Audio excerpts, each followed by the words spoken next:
हरे कृष्ण। जब भी संसार में अधर्म बढ़ता है, अज्ञान का अंधकार फैलता है, तब तब भगवान स्वयं अवतरित होते हैं, अपने भक्तों की रक्षा करते हैं और धर्म की पताका को पुनः स्थापित करते हैं। श्री हरि विष्णु केवल युगों में ही जन्म नहीं लेते, वे हर युग में अपने किसी भक्त की आहट पर उतर आते हैं। कभी प्रहलाद की रक्षा के लिए नरसिंह बनकर, कभी गजेंद्र की पुकार सुनकर शंख और चक्र के साथ जल में उतरकर, तो कभी द्रौपदी की लाज बचाने के लिए अनंत वस्त्र बनकर। ऐसी ही अनगिनत कथाएं हैं जहां भगवान ने अपने सच्चे भक्तों को संकट से उबारा, उनकी परीक्षा ली और फिर उन्हें अमूल्य वरदानों से विभूषित किया। ये कथाएं केवल कहानी नहीं है, ये हमारी आस्था की जड़ें हैं जो हमें निर्जल जैसे कठिन व्रत में भी स्थिर और समर्पित बनाती हैं। इसलिए निर्जला एकादशी की पुण्य कथा को सुनने से पहले आइए हम सभी श्रद्धा से कुछ दिव्य लीलाओं और भक्तों की कहानियों का स्मरण करें, ताकि हमारे मन में भक्ति और दृढ़ हो और हम भगवान की कृपा पाने के पात्र बन सकें। कथा का आरंभ करते हैं प्रभु स्मरण और उनके भक्तों के चरित्र से। हरि बोल। आज की कहानी है वृंदावन धाम के दिव्य बुलावे की। वृंदावन धाम ये सौभाग्य हर किसी को नहीं मिलता। जब वृंदावन से बुलावा आता है तभी हम जा पाते हैं, और ये सब कब होता है, किस तरह से होता है, कोई नहीं जानता। हम कितने भी प्लान बना ले, हम कितनी भी कोशिशें कर ले वृंदावन जाने की, अगर भगवान ने नहीं बुलाया, ठाकुर जी ने नहीं बुलाया, तो सारी कोशिशें बेकार हो जाएंगी, बाधाएं आती ही रहेंगी। और जब बुलावा आएगा तो आप बैठे हैं, आपको छठ जाना ही पड़ेगा उठकर वृंदावन। अगर आप दूर देश में रह रहे हैं या फिर आप अपने ही देश में रह रहे हैं और आप में इतनी सामर्थ्य नहीं है कि आप अपने परिवार के सुखों, संबंधों या सांसारिक ऐश्वर्य का त्याग कर सके, तो आप वहीं से पुकारें, हे वृंदावन धाम, मुझे श्यामा श्याम का दास रस और श्री धाम वृंदावन का अखंड वास चाहिए। मुझ पर ऐसी कृपा करो कि अब वृंदावन जाने पर मुझे वापस ना आना पड़े, क्योंकि जो वृंदावन एक बार चला गया वो वृंदावन का ही हो जाता है।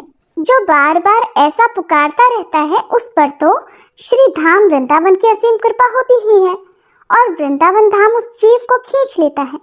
ये जरूर है कि वृंदावन के खींचने का तरीका आपकी सोच से अलग हो सकता है। हो सकता है कि आपका वृंदावन वास आपकी सोच के बिल्कुल उल्टा हो, बिल्कुल अलग हो। इसे अच्छे से समझने के लिए भक्त के जीवन की एक सत्य घटना को आपके साथ बताते हैं। दिल्ली के एक धनी मानी पुरुष थे। उन्होंने कहीं सत्संग में सुना था कि जो वृंदावन के संतों को सुख पहुंचाता है, उनकी सेवा करता है, उस पर ठाकुर जी बड़ी जल्दी रीझ जाते हैं।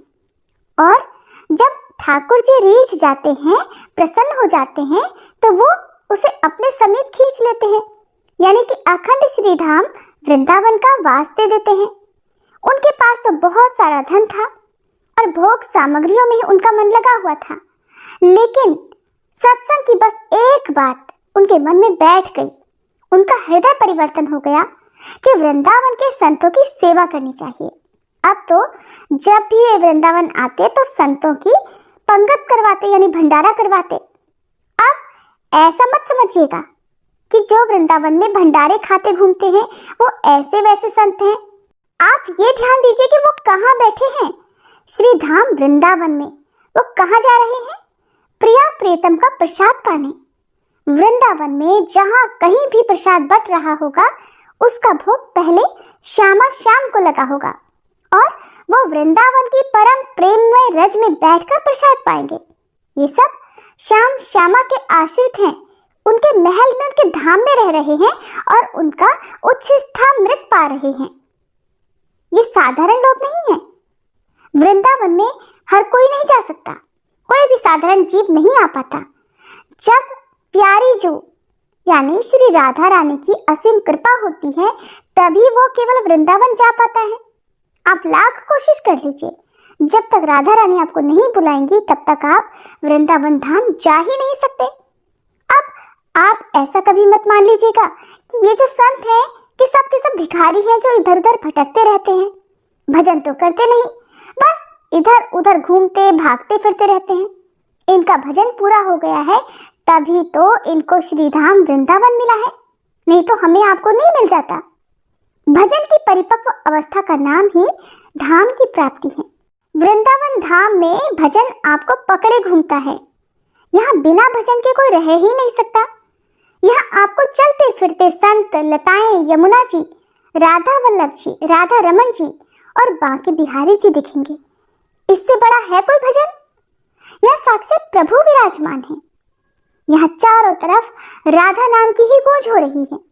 यहाँ का एक एक पत्ता प्रियाजू के यश से परिपूर्ण है और यहाँ की वायु आपको बिना चाहे भी स्पर्श करेगी, जिससे आपके समस्त पाप नष्ट हो जाएंगे। आपकी इच्छा नहीं भी होगी तब भी आपको पापों से मुक्त करने के लिए वह पवित्र वायु आपको स्पर्श कर ही लेगी। वृंदावन में जो कबहू भजन कछु नहीं होए, रज तो उड़ी लागे तनहि, पीवे यमुना तोए, वृंदावन शीतलीला। किसी की वाणी की सामर्थ्य नहीं कि यहाँ की महिमा का वर्णन कर सके। यहाँ तो जो लोग केवल वास भी कर रहे हैं उनको भी आप ऐसा वैसा बिल्कुल मत समझिएगा।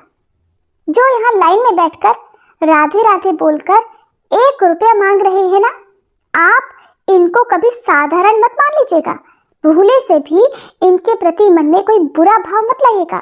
इनका कभी अपमान मत कीजिएगा, क्योंकि ये है प्यारी राधा जी के महल के भिखारी, और जहाँ के बारे में हम सोच भी नहीं सकते। इसलिए यहाँ किसी भी वासी पर, वृंदावन धाम में रहने वाले किसी भी जीव जंतु पर कभी दोष दृष्टि ना करें, उनमें कमियां ना निकालें। ये सबसे बड़े धनी हैं।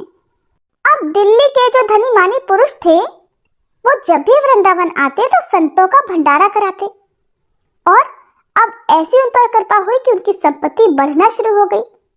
उनका उत्साह बढ़ गया कि ये जो कुछ भी बढ़ रहा है वो संत कृपा से बढ़ रहा है।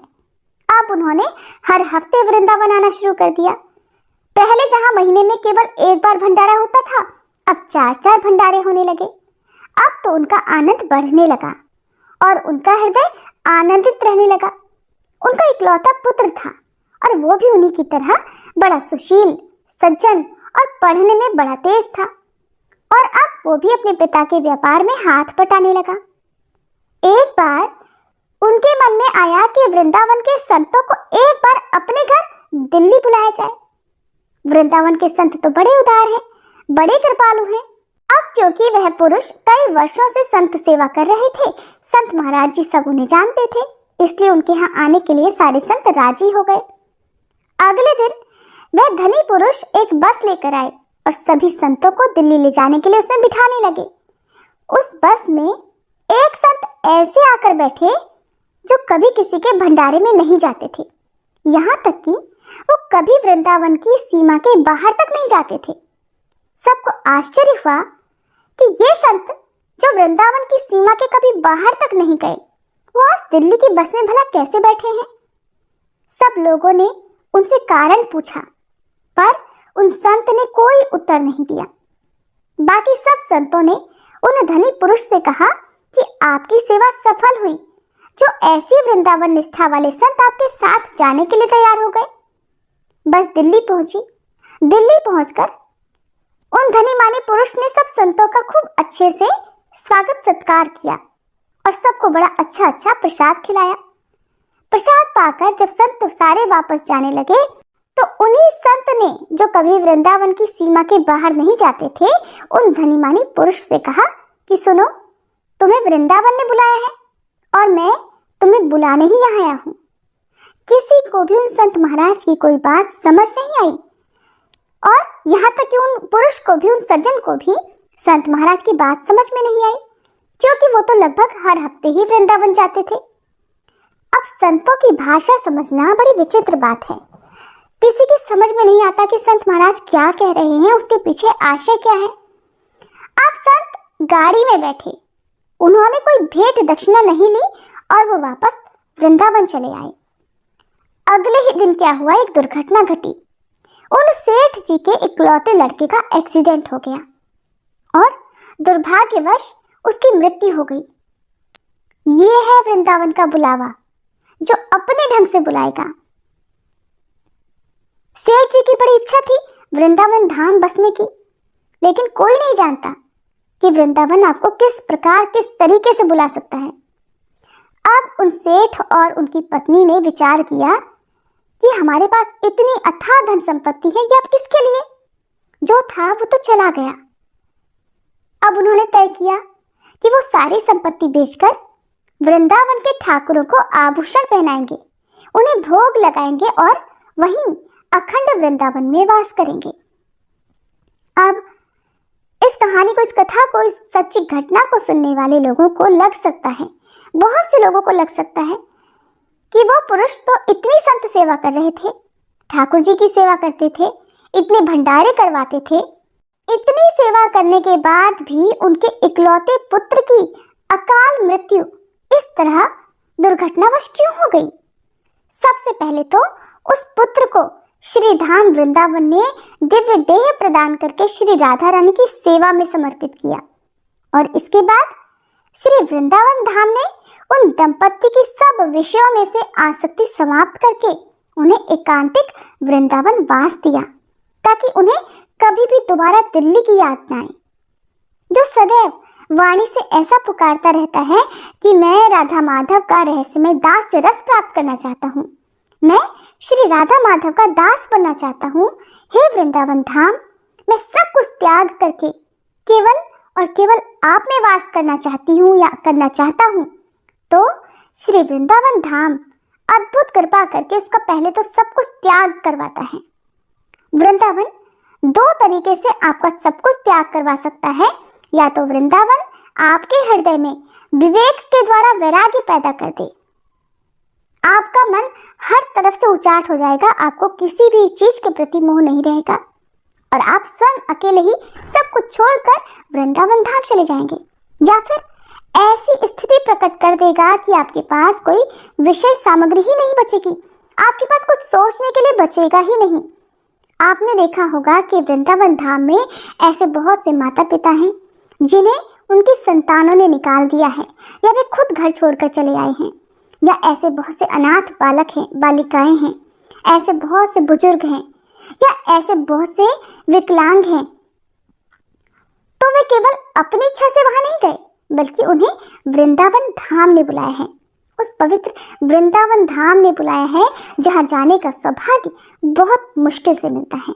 इसलिए वृंदावन धाम के बुलावे को आप सहर्ष स्वीकार कीजिएगा। हम सबको वृंदावन धाम के बुलावे का इंतजार करना चाहिए, चाहे वो किसी भी परिस्थिति में हो। हमारे जीवन में जो भी सुख दुख आते हैं वो सब कुछ विधाता का विधान है, जो पहले ही तय कर दिया गया है।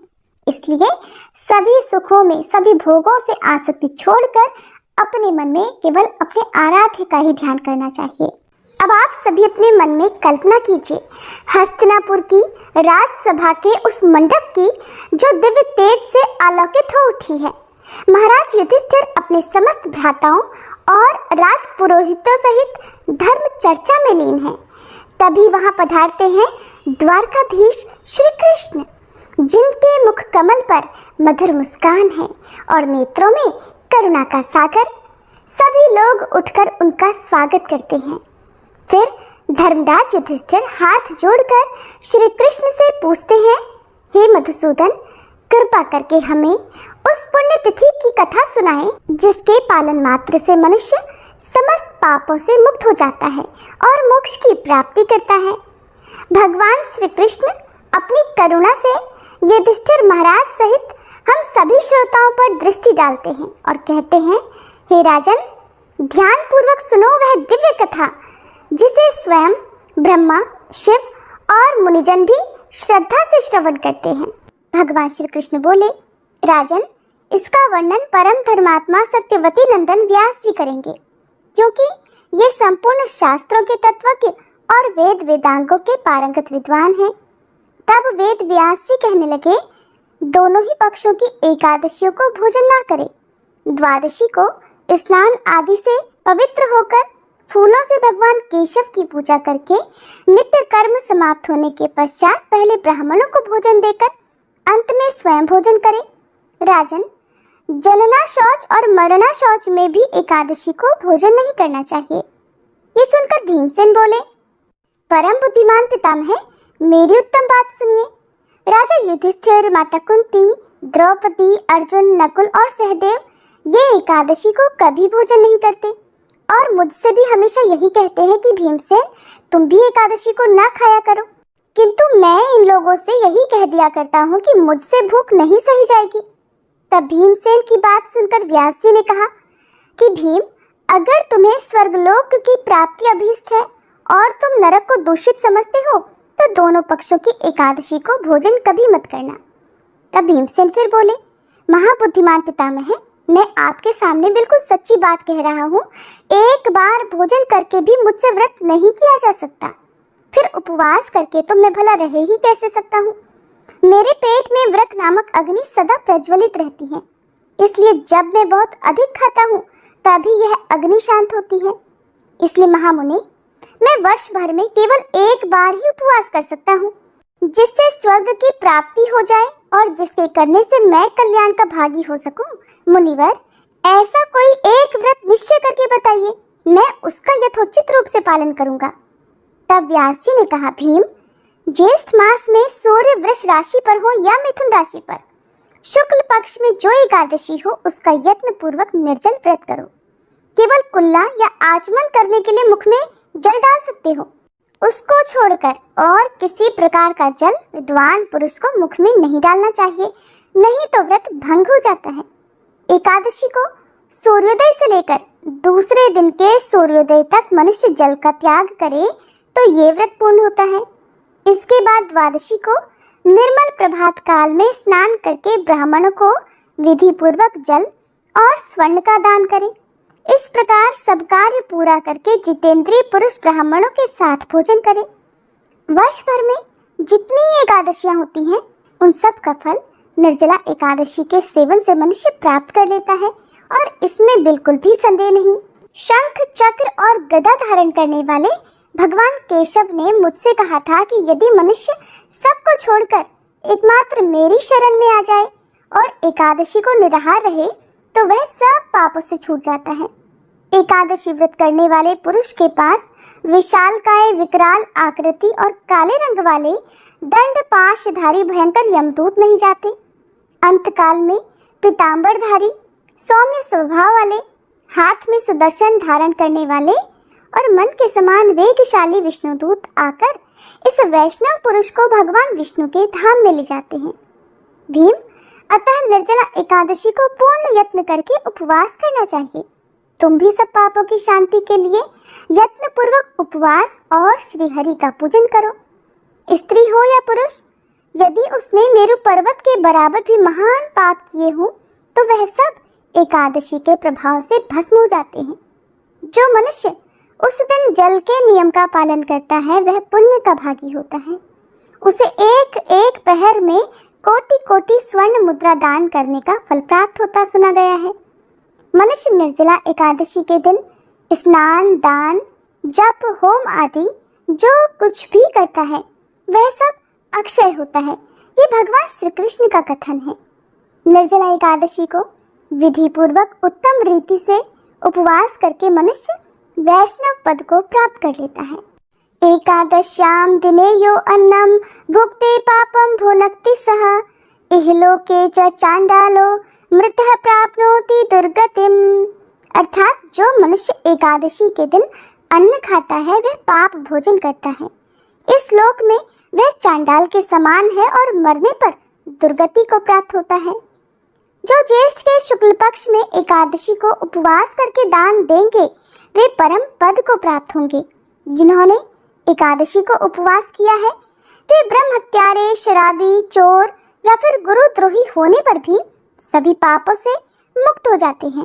कुंती नंदन, निर्जला एकादशी के दिन श्रद्धालु स्त्री पुरुषों के लिए जो विशेष दान और कर्तव्य बताए गए हैं उन्हें भी सुनो।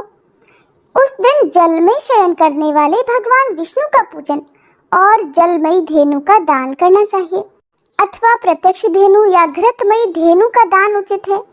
पर्याप्त दक्षिणा और भांति भांति के मिष्ठान्नों द्वारा यत्नपूर्वक ब्राह्मणों को संतुष्ट करना चाहिए। ऐसा करने से ब्राह्मण अवश्य संतुष्ट होते हैं और उनके संतुष्ट होने पर श्री हरि मोक्ष प्रदान करते हैं। जिन्होंने शम, दम और दान में प्रवृत्त हो श्री हरि की पूजा और रात्रि में जागरण करते हुए इस निर्जला एकादशी का व्रत किया है, उन्होंने अपने साथ ही अपनी बीती हुई 100 पीढ़ियों को और आने वाली 100 पीढ़ियों को भगवान वासुदेव के परम धाम में पहुंचा दिया है। अन्नम वस्त्रम तथा गावो जलम शय्यासनम शुभम कमंडलु तथा छत्रम दातव्यम निर्जला दिने। अर्थात निर्जला एकादशी के दिन अन्न, वस्त्र, गौ, जल, शैया, सुंदर आसन, कमंडल और छाता दान करने चाहिए। जो श्रेष्ठ और सुपात्र ब्राह्मण को जूता दान करता है वह सोने के विमान पर बैठकर स्वर्गलोक में प्रतिष्ठित होता है। जो इस एकादशी की महिमा को भक्ति पूर्वक सुनता तथा जो भक्ति पूर्वक उसका वर्णन करता है वे दोनों स्वर्गलोक में जाते हैं। चतुर्दशी युक्त अमावस्या को सूर्य ग्रहण के समय श्राद्ध करके मनुष्य जिस फल को प्राप्त करता है वही इसके श्रवण से भी प्राप्त होता है। पहले दंत धावन करके ये नियम लेना चाहिए कि मैं भगवान केशव की प्रसन्नता के लिए एकादशी को निराहार रहकर आचमन के सिवा दूसरे जल का भी त्याग करूंगा। द्वादशी को देव देवेश्वर भगवान विष्णु की पूजा करना चाहिए। गंध, धूप, पुष्प और सुंदर वस्त्र से विधि पूर्वक पूजन करके जल का घड़ा संकल्प करते हुए निम्न मंत्र का उच्चारण करें। देव देव ऋषिकेश संसारा वर्णवतारक उदकुंभ प्रदाने नय माम परमाम गतिम।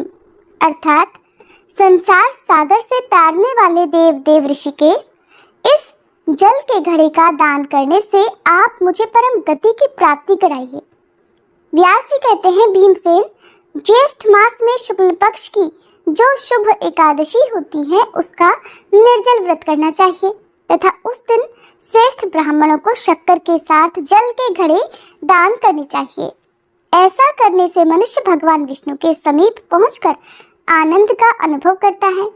इसके पश्चात द्वादशी को ब्राह्मण भोजन कराने के बाद स्वयं भोजन करे। जो इस प्रकार पूर्ण रूप से पाप नाशिनी एकादशी का व्रत करता है वह सब पापों से मुक्त होकर अनामय पद को प्राप्त होता है। ऐसे व्यक्ति को मोक्ष की प्राप्ति हो जाती है। ये सुनकर भीमसेन ने भी इस शुभ एकादशी का व्रत आरंभ कर दिया। तभी से यह एकादशी इस लोक में पांडव एकादशी के नाम से विख्यात हुई। जैसे ही भगवान श्री कृष्ण ने महाराज युधिष्ठिर और भीमसेन को निर्जला एकादशी व्रत का महत्व समझाया, समस्त सभा भक्ति रस में सराबोर हो उठी।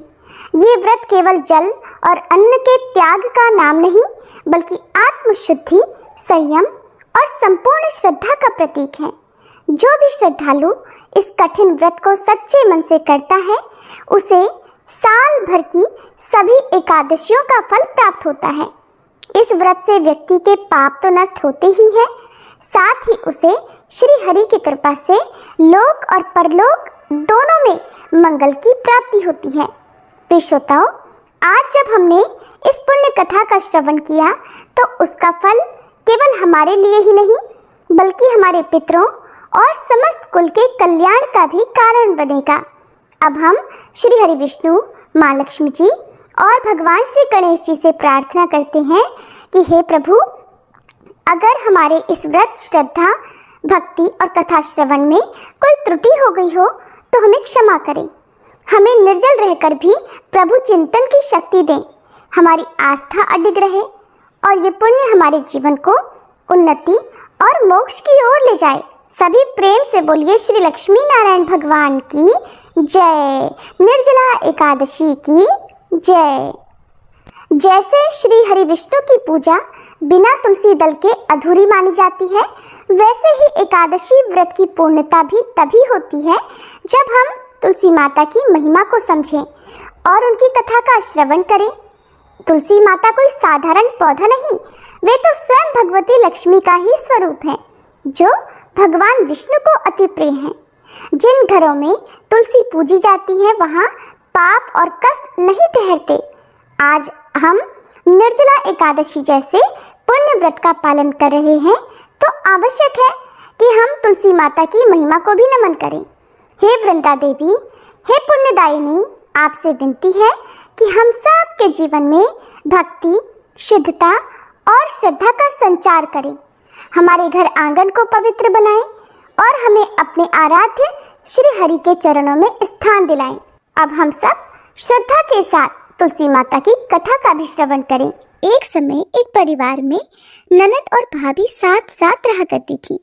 ननद का विवाह अभी नहीं हुआ था। वह तुलसी जी के पौधे की बहुत सेवा करती थी, नियम से तुलसी को सींचती और दीपक जलाती थी। लेकिन उसकी भाभी को ये सारी बातें बिल्कुल भी पसंद नहीं थी। जब कभी उसकी भाभी को बहुत ज़्यादा गुस्सा आता, तब वह अपनी ननद को ताना देते हुए कहती कि जब तुम्हारा विवाह होगा तो मैं इस तुलसी को ही बारातियों को खाने को दूंगी और तुम्हारे दहेज में भी तुलसी ही दूंगी। तुम जब देखो तुलसी की ही सेवा करती रहती हो। कुछ समय बीत जाने पर ननद का विवाह तय हो गया। विवाह के दिन भाभी ने अपने कहे अनुसार बारातियों के सामने तुलसी का वह गमला फोड़ दिया जिसकी सेवा उसकी ननद किया करती थी, और तुलसी के पत्ते खाने के लिए कहा। तुलसी जी की कृपा से वह फूटा हुआ गमला कई सारे स्वादिष्ट पकवानों में बदल गया। भाभी ने गहनों के नाम पर तुलसी की मंजरी से बने हुए गहने अपनी ननद को पहना दिए। देखते ही देखते तुलसी जी की मंजरी से बने वो गहने भी सुंदर सोने जवाहरात में बदल गए। इतना ही नहीं, भाभी ने मारे क्रोध के वस्त्रों के स्थान पर तुलसी का जनेऊ रख दिया और वह भी रेशमी और सुंदर वस्त्रों में बदल गया। अब जब ननद अपनी ससुराल में पहुंची तो ससुराल में तो उसके दहेज की बहुत प्रशंसा हुई। ये बात भाभी के कानों तक भी पहुंची। उसे बहुत आश्चर्य हुआ। उसने सोचा कि उसने तो ननद के गहने, कपड़े और जनेऊ तक तुलसी जी के ही रखे थे, तुलसी की मंजरी रखी थी। ये सब जानकर भाभी को बहुत आश्चर्य हुआ। अब उसे तुलसी की पूजा का महत्व समझ में आ गया। उस भाभी की भी एक लड़की थी। वह तब अपनी बेटी से कहने लगी कि बेटी, तुम भी तुलसी की सेवा किया करो, तुम्हें भी तुम्हारी बुआ की तरह फल मिलेगा। वह जबरदस्ती अपनी बेटी से तुलसी की सेवा करने को कहा करती, लेकिन लड़की का मन तो तुलसी की सेवा में लगता ही नहीं था। धीरे धीरे समय बीता। भाभी की लड़की बड़ी हो गई। अब उसके विवाह का समय आ गया। तब भाभी सोचने लगी कि जैसा व्यवहार मैंने अपनी ननद के साथ किया था, वैसे ही अब मैं अपनी बेटी के साथ भी करूंगी, तो ये भी गहनों से लग जाएगी और बारातियों को भी खाने में तरह तरह के पकवान मिलेंगे और ससुराल में भी इसे बहुत मान सम्मान मिलेगा। यही सोचकर भाभी बारातियों के सामने तुलसी का गमला फोड़ देती है, लेकिन इस बार गमले की मिट्टी मिट्टी ही रहती है। मंजरी और पत्ते भी अपने ही रूप में रहते हैं। जनेऊ ने भी अपना रूप नहीं बदला। और जब भाभी ने सभी बारातियों को खाने में तुलसी के पत्ते दिए तो ये देखकर सभी लोग और बाराती भी भाभी की बुराई करने लगे। भाभी ने लालच में आकर अपनी बेटी के दहेज में भी तुलसी के पत्ते और मंजरी आदि रख दिए थे। जब बेटी अपनी ससुराल पहुंची तो वहां पर भी उसकी बुराई ही हुई। भाभी गुस्से के मारे कभी भी अपनी ननद को नहीं बुलाती थी। एक दिन भाई ने सोचा कि मेरी पत्नी तो मेरी बहन को बुलाती नहीं है, क्यों ना मैं ही अपनी बहन से मिलकर आऊं। ये सोचकर उसने अपनी पत्नी से कहा और कुछ उपहार अपनी बहन के लिए ले जाने की बात कही। तो भाभी ने थैले में ज्वार भरकर कह दिया कि ये लो, और कुछ नहीं है, तुम यही लेकर जाओ। तब भाई बहुत दुखी मन से अपनी बहन के पास चल दिया। रास्ते में वह सोचता रहा कि कोई भाई भला अपनी बहन के घर ज्वार कैसे लेकर जा सकता है।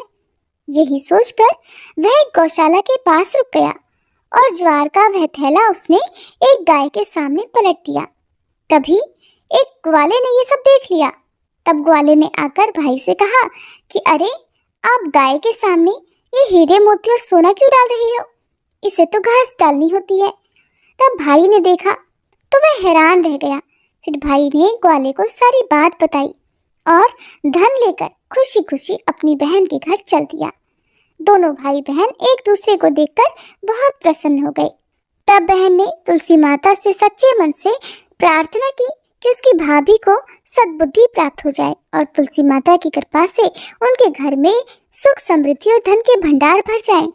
तब कुछ दिनों के बाद देखते ही देखते भाभी का मन बदल गया और वह अपनी ननद को बहुत मान सम्मान देने लगी और अब वह भी सच्चे मन से तुलसी जी की सेवा करने लगी। तुलसी माता की कृपा से उनके घर में सुख समृद्धि के भंडार भर गए। उनके घर में अब कलह क्लेश नहीं होता था और सभी सुख से रहने लगे। प्रेम से बोलिए तुलसी माता की जय। प्रिय भक्तगणों, आइए अब श्रवण करते हैं एकादशी माता की आरती। एकादशी जय एकादशी माता, विष्णु पूजा व्रत को धारण कर शक्ति मुक्ति पाता। ओम जय एकादशी माता, विष्णु पूजा व्रत को धारण कर शक्ति मुक्ति पाता। तेरे नाम गिनाओ देवी भक्ति प्रदान करनी, गुण गौरव की देवी माता शास्त्रों में वर्णी। ओम जय एकादशी माता, विष्णु पूजा व्रत को धारण कर शक्ति मुक्ति पाता। मार्गशीर्ष के कृष्ण पक्ष में उत्पन्ना होती, शुक्ल पक्ष में मोक्षदायिनी पापों को धोती। ओम जय एकादशी माता, विष्णु पूजा व्रत को धारण कर शक्ति मुक्ति पाता। पौष मास के कृष्ण पक्ष को सफला नाम कहे, शुक्ल पक्ष में होए पुत्रदा आनंद अधिक रहे। ओम जय एकादशी माता, विष्णु पूजा व्रत को धारण कर शक्ति मुक्ति पाता। नाम सटतीला माघ मास में कृष्ण पक्ष आवे, शुक्ल पक्ष में जया कहावे विजय सदा पावे। ओम जय एकादशी माता, विष्णु पूजा व्रत को धारण कर शक्ति मुक्ति पाता। विजया फाल्गुन कृष्ण पक्ष में शुक्ला आमल की, पाप मोचनी कृष्ण पक्ष में चैत्र मास बल की। ओम जय एकादशी माता, विष्णु पूजा व्रत को धारण कर शक्ति मुक्ति पाता। चैत्र शुक्ल में नाम कामदा धन देने वाली, नाम बरुद्धनी कृष्ण पक्ष में वैशाख माह वाली।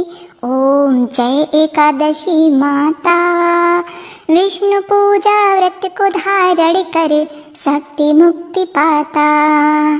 शुक्ल पक्ष में होय मोहिनी अपरा ज्येष्ठ कृष्ण पक्षी, नाम निर्जला सब सुख करनी शुक्ल पक्ष रखी।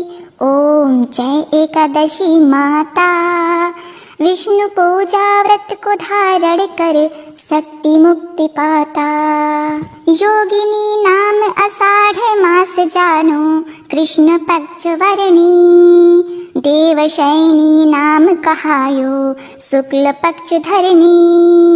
ओम जय एकादशी माता, विष्णु पूजा व्रत को धारण कर शक्ति मुक्ति पाता। कामिका श्रावण मास में आवे कृष्ण पक्ष कहिए, श्रावण शुक्ल होए पुत्रदा आनंद से रहिए। ओम जय एकादशी माता, विष्णु पूजा व्रत को धारण कर शक्ति मुक्ति पाता। अजा भाद्रपद कृष्ण पक्ष की परिवर्तिनी शुक्ला, इंदिरा अश्विन कृष्ण पक्ष में व्रत में भवसागर निकला। ओम जय एकादशी माता, विष्णु पूजा व्रत को धारण कर शक्ति मुक्ति पाता। पापा कुंसा है शुक्ल पक्ष में पाप हरण हारी, रमा मास कार्तिके में आवे सुखदायक भारी। ओम जय एकादशी माता, विष्णु पूजा व्रत को धारण कर शक्ति मुक्ति पाता। देवोत्थानी शुक्ल पक्ष की दुख नाशक मैया, लौदा मास की करो विनती पार करो नैया। ओम जय एकादशी माता, विष्णु पूजा व्रत को धारण कर शक्ति मुक्ति पाता। शुक्ल लौद में होय पद्मिनी, दुख दारिद्र हरणी, परमा कृष्ण पक्ष में होती जन मंगल करनी। ओम जय एकादशी माता, विष्णु पूजा व्रत को धारण कर शक्ति मुक्ति पाता। जो कोई आरती एकादशी की भक्ति सहित गावे, जन रघुनाथ स्वर्ग का वासा निश्चय वह पावे। ओम जय एकादशी माता, विष्णु पूजा व्रत को धारण कर शक्ति मुक्ति पाता। ओम जय एकादशी जय एकादशी जय एकादशी माता, विष्णु पूजा व्रत को धारण कर शक्ति मुक्ति पाता।